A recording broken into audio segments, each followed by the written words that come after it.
this film is in a way also an ode to curiosity. Is curiosity something that drives you as actors as well? It's like a curiosity in the sense of like finding who this guy really is, you know? For Woodrow, it would be, I guess he would want to find like a sign, he would want to leave something behind for future generations. He would want to make like a scientific discovery. For me, it would be like leaving behind movies, but yeah, there's always something to find. When did you realize that? The whole time we were working? A little bit while, like, in the, Why didn't you tell me that when we were working? That's a good thing to have known. It was just like thinking about it during filming and like... Shoot, that's very good. Next time if we work together and you have an insight like that, I'll go ahead definitely let you know. Write on a little piece of paper and just slip it to me. Yeah. Because that's very helpful.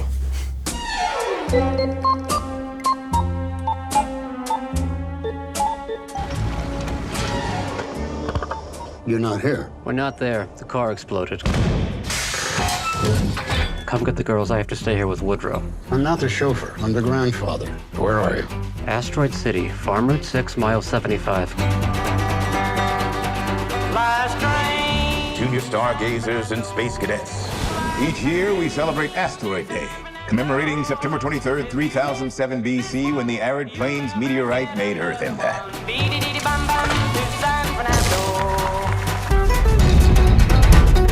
Stylized dialogue, deadpan delivery. Is Wes Anderson speak difficult for an actor? I think it is. It's a challenge. And there's nothing wrong with that. It's something that motivates us. If you're too relaxed and too familiar with a character that you've probably played several times, you might be getting lazy. So to do a Wes Anderson movie, there's a moving target out there, and it's you have to find it, capture it, bring it in. So it's very challenging. He knows exactly what he wants. And for example, my first day, there was a paragraph that I was saying, and he said, "That's very good. Yes, Bryan, it's very, very good. Now, I just need you to do it much, much, much, much faster." And it's like, okay.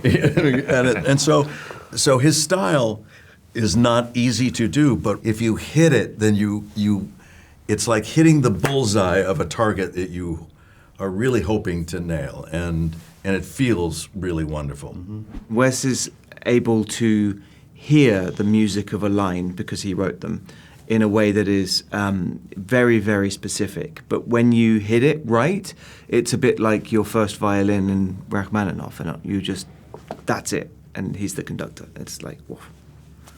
And he's very precise, I found, with the way that he punctuates your lines, which is if you really pay attention. I remember when I was learning them, I would write them all down over and over again with his exact punctuation, which I normally wouldn't do. Normally when I'm writing out my lines, when I'm learning them, I get rid of all the punctuation and try to kind of free up the dialogue from the structure, and so that I can kind of feel an emotional flow through it. But with his, I wrote down every comma and every dash and every period because I wanted to feel his rhythm. Because I knew that unlike some writers, every single decision was made on purpose. And it was like a musical chart, with the graph and the notes. It was all on purpose. And if you follow his punctuation, I think that you can find the rhythm quite easily. And then you can bring yourself to it.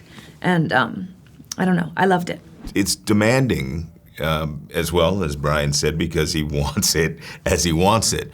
But there's an attention to detail of language that you're not often asked for in film. So it's an additional challenge. But as well, again, you want to give it to him as well, because he's asked you there, because he knows you can do it, because he thinks it'll be additive to his film. So that's gratifying as well, particularly if you can do it. Less gratifying if you fuck up. But What do those pulses indicate? What? Oh, the beeps and blips? We don't know. Some of our information about outer space may no longer be completely accurate. Anyway, there's still only 9 planets in the solar system as far as we know. Billy? Except now there's an alien. What's happening now? I don't know. I don't like the way that guy looked at us, the alien. How did he look? Like we're doomed. Maybe we are. I've just informed the president. How long can they keep us in Asteroid City legally? The world will never be the same. That's an alien doing jumpy jacks. That's an alien in a top hat. What's out there? The meaning of life. Maybe there is one. Are you married? I'm a widower, but don't tell my kids. You're saying her mother died 3 weeks ago? Let's say she's in heaven, which doesn't exist for me, of course, but you're Episcopalian. In my loneliness, I learned to give complete and unquestioning faith to the people I love. I don't know if that includes you, but it included my daughter and your 4 children. Sometimes I think I feel more at home outside the Earth's atmosphere. Oh, wow. Me too. He has this very specific world, his world. Does that mean, as an actor, that you're not even tempted to tinker with it? You don't tinker. Sorry? I don't think. Like, I didn't come to him with my notes. Just imagining Wes saying that. Don't tinker. No. You know, the music of the line is very specific. It's not like an accident. I think leaning into that is just like leaning into ba-ba-ba-bum, right? It's not ba-ba-ba-bum. I can do it better. Yeah, it's ba-ba-ba-bum. That's what it is. Yeah, shut up, Beethoven. Right. We know how it's done. Yeah, exactly. Well, you're tinkering with it in that you're infusing it with the stuff that humanizes it. You understand that he has a signature, and can you explain the stuff that humanizes it? Well, it's everything that you bring to it. In that way, I find it freeing because, listen, no matter what story you're telling or what film you're part of, there's a construct. Wes just embraces the construct of storytelling and filmmaking in a more unapologetic way. It's not a documentary. You know, we know that. He's saying, well, I'm telling you a story.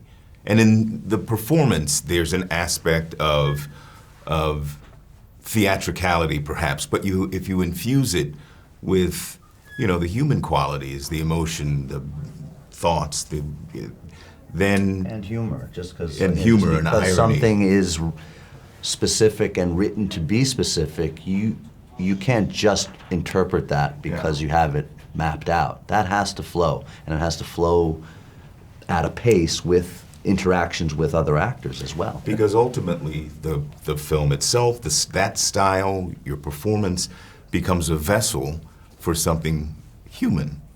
And that's what's unique about him, I think, and what touches us. Yes, it's visually stunning and it's lyrical, but there's moments of genuine kind of human vulnerability and tenderness inside of it.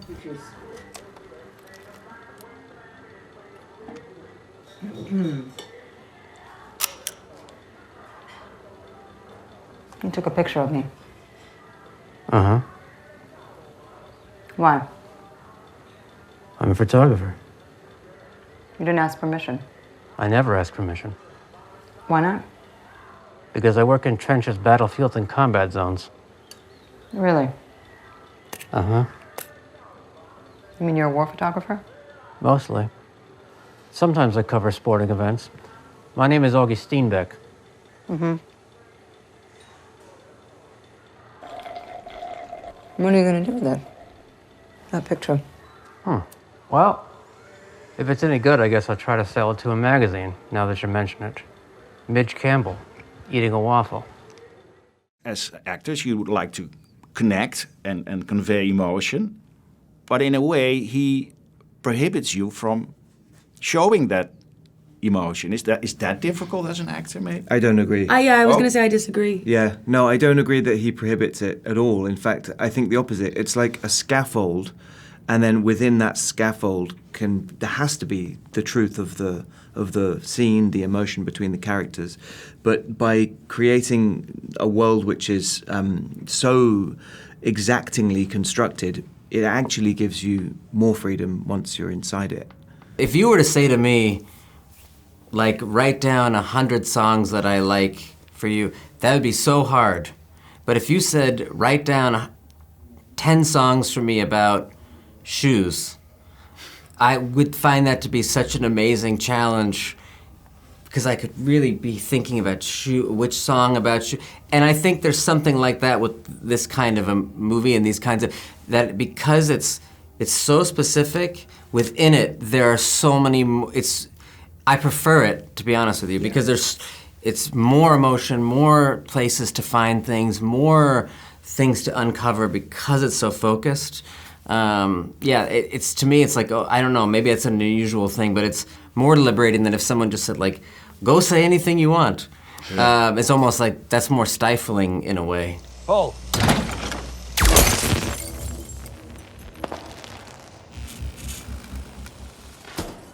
How long can they keep us in Asteroid City? Legally, I mean. Well, I'm not an attorney, but I'd say as long as they like. I think we'd have to file an injunction and successfully argue the case 6 months to a year. Of course, we'd also need to initiate a civil suit for loss of income. Maybe we should just walk out right now. I'm not sure they could stop us without killing somebody. Interesting idea. What kind of mileage do you think that jetpack gets? Ask Roger or his son. Apparently he's being prosecuted for revealing state secrets. I'll never make it stick. I'm in no hurry. I like the desert. I like aliens. Pull! How'd you get that back? The projects remain under secure lockdown. No stargazers permitted personal access without the express My permission. son invented this death ray. That may be true, but my Step orders back. are... Easy, fellas. We're not in Guadalcanal anymore. Okay, everyone, please. It's been a difficult quarantine. I'll stop you right now! Stand down! You hear that? General Gibson says stand down. You married? Of course. I do like Wes Anderson's films a lot, so the questions are just trying to find how actors live in that world. But I know that in every film, beneath all the pastel colors, etc., there's something deeply personal. Mm-hmm. As an actor, do you talk with him about that, or? Absolutely. And does he tell you what it is? If you ask. No, I've asked him before, and he just doesn't want to say. Well, but he might not want to tell you. But What did he say to you? Just didn't answer? I or? asked him about the fantastic Mr. Fox, and there's this thing about the Mr. Wolf. And Yeah. I liked that a lot. I had tears in my eyes. And he liked the fact that I had tears in my eyes. But he didn't want to say what it represented to him. I think, to be honest, all art is perhaps not really explainable, and that may be a definition of what art is. Because if we talk about a craft, for example, that is something which is practical and it is useful. And one definition of art is that it is completely useless, and that's how we know it's art. And I think oftentimes, for example, if you're in an art gallery, do you read the little card beside the painting and get more than you did just by being with the work? I don't know. Sometimes people like the context. I personally think the reason the painter painted the painting is because there was no other medium in which to express themselves. So the little card or whatever else is never going to be as powerful as the painting. The play is the play, the painting is the painting, the music is the music. And I think Wes Anderson is Wes Anderson. And so therefore, I know it's probably difficult for a journalist, but to not dissect it, but to just experience it, may be the point. Heavenly shades of night are falling. It's twilight time. Out of the mist, your voice is calling. 'Tis twilight time. When purple-colored curtains mark the end of day, I'll hear you, my dear, at twilight time. Deep in the dark, your kiss will thrill me like days ago, lighting the spark of love that fills me with dreams untold. Each day I pray for evening just to be with you, together at last at twilight time. Together.